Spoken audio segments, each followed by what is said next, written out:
कुटुंबासह पोलीस ठाण्यात स्वातंत्र्यदिनी ध्वजवंदन सोहळा उत्साहात साजरा। नाशिक रोड पोलीस ठाण्यात स्वातंत्र्यदिनी ध्वजवंदनाचा सोहळा मोठ्या दिमाखानं पार पडला। या प्रसंगी वरिष्ठ पोलीस निरीक्षक जितेंद्र सपकाळे यांनी ध्वजवंदन केलं। या सोहळ्याला त्यांचे वडील सेवानिवृत्त सहाय्यक पोलीस उपनिरीक्षक भीमराव सपकाळे, मातोश्री निर्मलाबाई सपकाळे, पत्नी सौ जयश्रीताई, 10वीतील मुलगा शिवम आणि 6 वर्षाची मुलगी विभूती हे आवर्जून उपस्थित होते। सामान्यतः कोणताही अधिकारी, राजकीय पदाधिकारी, शासकीय कार्यालय किंवा पोलीस ठाणे अशा ठिकाणी ध्वजवंदन करताना कुटुंबियांना सोबत नेत नसतात, परंतु यंदा नाशिक रोड पोलीस ठाण्याचा हा सोहळा आगळावेगळा असाच ठरला।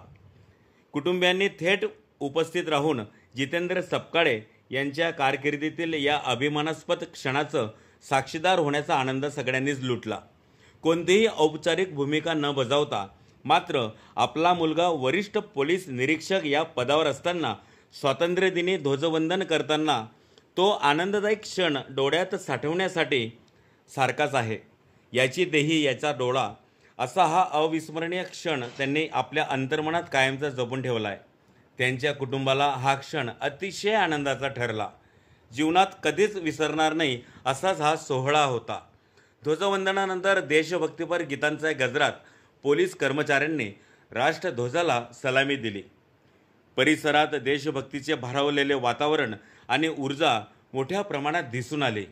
पोलीस ठाण्यातील सर्व वरिष्ठ अधिकारी, कर्मचारी, संपूर्ण कुटुंबियांनी ध्वजवंदन कार्यक्रमास तसेच नागरिक सुद्धा मोठ्या संख्येनं हजर होते।